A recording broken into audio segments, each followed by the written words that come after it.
And when you're subject to mood swings, you're subject to going really high and really low. The challenge is leading others. It's a conflict in their heart and their mind, and they say things because they think they should be saying things, but they really ultimately don't believe inside. They don't speak with conviction. So often people try to please everyone around them, and they get stretched so thin, and you're saying yes to this and yes to this and yes to this, and then at the end of the day, they forget about themselves.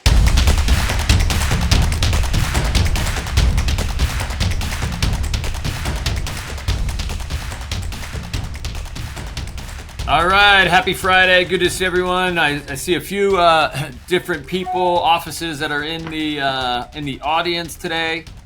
Excited to have you guys on and seeing how we can help you out and help you with your leadership skills. Welcome to the Clear channel. We started this channel 4 or 5 years ago. I'm sorry, 3 or 4 years ago. We're coming out of the pandemic. Our purpose is to change the world one leader at a time. So I'm going to jump right in. So today I'm going to talk about leadership. I'm going to talk about why leaders have challenges, why leaders fail. And listen, I'm going to talk about that word failure first, and before I get into the things that can really help you with your leadership skills. So failure is an interesting word. I think sometimes people think failure is finite. It's like you fail, your life's over, like things end, and it's game over kind of thing. That's not the case at all. Failure is something that is absolutely necessary. It is something you have to go through before you succeed at anything. You're going to get knocked down. You're going to get, trip up. You're going to have challenges for sure. Failure only happens is when you actually stop doing or learning from the things that knock you down. And when you just change course completely. And so I want to make sure that, I'm going to talk about why leaders fail. And again, I just want you to know it's not a game over kind of thing. It's hey, I failed. I learned from this and I move on. So before I get into the topic, so give you guys a list, literally kind of top 5, top 8 I came up with on why leaders fail, or even why CEOs fail. But it's why people in management, have big challenges. So number 1 is arrogance. Arrogance. Arrogance is just the concept when people think that they're always right. Other people are wrong. That it's their way or the highway. So there's a very big difference between confidence and arrogance. And confidence is definitely a good thing. It's definitely something you need when you're in leadership, when you're helping people. But arrogance is like crossing the line where it's like too much and it's too strong. So super, super important to think about, hey, am I confident or am I a little overly confident, which means you're arrogant. So that's number 1. Number 2 is being self-centered. Unfortunately, I've seen in the game of life, in the game of business, some leadership, some people are so concerned about being the center of attention. They're so concerned about being the guy or the girl, the person that's in charge, kind of thing, that they don't delegate, they don't empower, they want to be the center of attention so badly that it really gets in their way of growing their business. So number 2 is self-centered. Number 3 is volatility. So one of the things I learned in business, and it's challenging for some for sure, and I was this person for a period of time, is being really emotional. Emotional highs, emotional lows, and you see it in people that are overly excited and everything is fantastic, everything is amazing. Well, that person that goes really, really high, they also go really, really low. There's no median ground in doing things. And when you're subject to mood swings, you're subject to going really high and really low. The challenge is leading others because people don't know what to expect, and people want safety. They want security, and so if you're really high and really low, it makes it really difficult to lead other people. So volatility is definitely one. Number four is excessive caution. Excessive caution. These are people that they think so much. They want to be so perfect in their decision making. They don't make any decisions. They wait days and days and days on things that you can make a decision on quickly and move forward and everything else. But they're so cautious. They're so afraid to make decisions that they don't. And by not making decisions, what happens is people lose faith in their ability to lead. And so, in my rule of thumb is, hey, sometimes you got to just pull the trigger and make the decision, and then you learn from it. If it goes great, fantastic. If it doesn't, then you learn from it. But you got to make decisions. The more you wait on things, the more people lose trust in your leadership. So, excessive caution. So it's 1, 2, 3, 4, 5. So this is number 6, I think. Aloofness. Aloofness. So this is another thing that leaders are challenged by, and CEOs are challenged by, is sometimes their businesses, their organizations, they get so disengaged and disconnected that they lose sight of what makes their business money. There's an old saying in business: never get too far away from what drives revenue, what drives sales. And again, when companies get really, really big and organizations get really, really big, this is definitely something that happens. And sometimes even the CEO or the leader or the manager or whatever think they're past this point of their career, or they're beyond doing certain type of work. And again, it goes back to maybe some arrogance and a little bit of ego, which is something I'm going to talk about in a minute. But what happens is people just, when they lose sight of it, they don't stay connected to it, then things get watered down.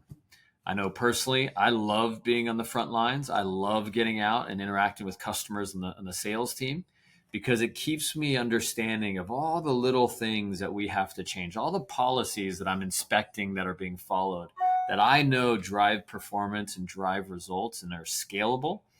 And it helps me, tighten things up and fix things when needed to. The next one is ego. Ego. I'll tell you, there's so many great people in leadership that their ego is their biggest issue.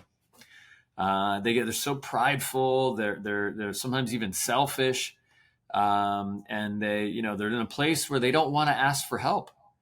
They think that they're less competent, or that they will be looked at a certain way or judged a certain way when if they ask for help. And I'll tell you, for me, for my own career, I was at a conference one time in Canada. I was speaking in front of a few hundred people, and the guy who introduced me, I thought was one of the nicest compliments. And I really, I remember it still today. It was probably 10 or 15 years ago. And he said that what he knew of me was the person that always had a notepad, always had a pen. And I've just learned from a self-made millionaire many, many years ago, like, it doesn't matter where you came from. It doesn't matter your education. You can start from scratch and you can build an empire if you are the right student. If you're a student of the game, if you're a student of life, you're a student of successful people. And so I just felt like having a notepad and a pen all the time. If I had a thought, or people, said some good things and I wasn't quick enough to remember it, I would just write it all down. And so I encourage you to put your ego in your back pocket, lean into those that are leaning into you, that you are getting coached by, or you're can learn from. But definitely be careful of that, because that ego is definitely something that can get in people's way. The next one, and we got a couple more here: passive resistance. This is an interesting one. There's so many people in young leadership I've seen over time, and again, there's people that aren't able to see quite yet into the future, which it's called experience, when you can do that and kind of predict the future. But what happens is passive resistance is when people start saying things that they don't believe, and so it's a conflict internally. It's a conflict in their heart and their mind, and they say things because they think they should be saying things, but they really ultimately don't believe inside. They don't speak with conviction.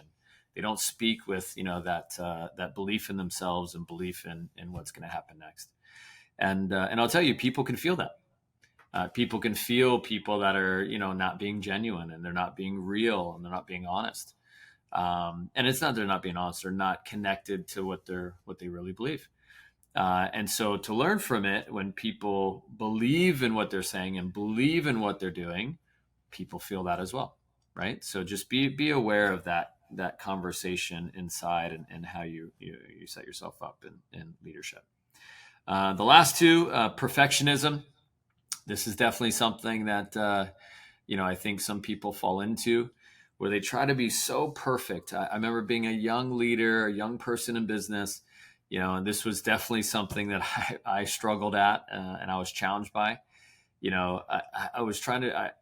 I used to be making and doing things in the office, making badges and making spreadsheets, and I tried to be so perfect and preparing things and the scheduling of things and whatever, that I got all those little things right, but I missed the big picture. I missed the things that were important, like the relationships, like the development, the support of our staff. And by trying to be so perfect in this part of the business, I totally missed the people side. There's a saying I try to teach some of the entrepreneurs I work with is people before paperwork.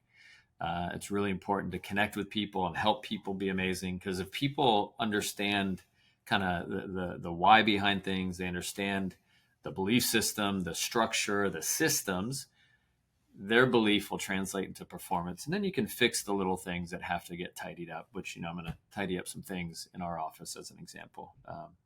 And then last but not least, the reason why CEOs and leaders sometimes fail or are challenged by what they're doing is eagerness to please. Eagerness to please. So often people try to please everyone around them, and they get stretched so thin, and you're saying yes to this and yes to this and yes to this, and then at the end of the day, they forget about themselves. Like they're getting so pulled in so many directions that they are at a fault now. And the best way to learn from this and to think about this is knowing that a relationship has to be 50-50. It has to be 50-50. It has to be a win for you. It has to be a win for the other individual. And it has to be, we call it a win-win. Now, the eagerness to please is sometimes, again, rooted in the ego, because people like being popular. They like being in a place where they're needed, and that people want to be around them, and they're a socialite. They're maybe a high I, and it's like, oh, I'm everyone's friend. And I can tell you, success is not a popularity contest.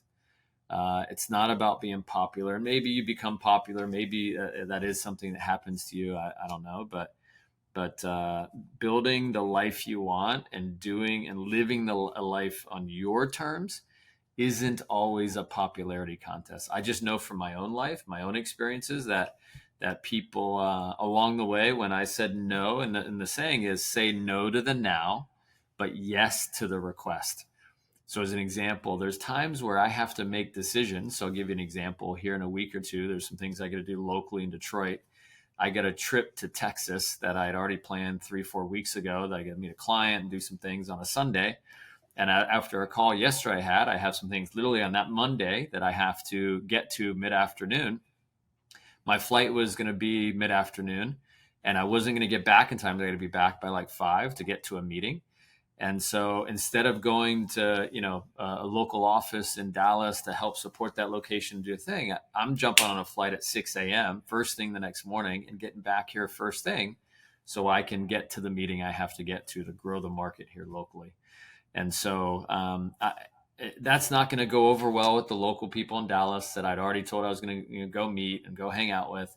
And I'm going to share with them, hey, this is the reason why. This is the reason I'm making this decision. I apologize. I promised you and your whole organization I was going to come by and be a guest speaker for an hour. But, the business that I run in Michigan requires me to make this decision. And, they could turn around and be really upset about that. They could really, because it was been planned for weeks and whatever. But, listen, that's on them. That's not on me. Right. That's not something that it's going to bother me one bit. I'm going to share the why. I'm going to share the reason, and I'm going to apologize because I'm generally a I feel that it's important to apologize, but that's it. I'm going to move on because I'm not looking to please everyone. I'm looking to build a massive business, and I'm looking to take care of tons of people and tons of lives. So that's why I make those types of decisions. So anyway, wanted to share this with you guys today. This is kind of some different conversations added up over the last like 20, 30 days. And it made me, I was thinking about as I was preparing this. And so often people, have these things that show up in their life and their career that really kind of get in their way of getting what they want. So just to review, be careful of being overly confident and getting to the arrogance. Self-centered, be careful of that world and being the center of attention. The mood swings definitely can be something you got to like check yourself and seeing how you are. Attitude, and it's one of our work habits in our model. Excessive caution, just being careful. You got to make decisions quickly sometimes. Just sitting on it and not making any decisions. Not making a decision is making a decision. Keep that in mind. And then not being engaged to what makes you money. Ego, definitely some passive resistance. Being perfect, no one's perfect. You gotta, that and learn from it. And then last but not least, trying to please everybody. So wanted to share that with you guys today. Happy Friday! Thanks for joining the Clear channel. Please share it with friends, family. You can find us on not just on YouTube. You can find us on all the other social platforms. But you guys have an amazing Friday, and thanks for jumping on today. See you guys.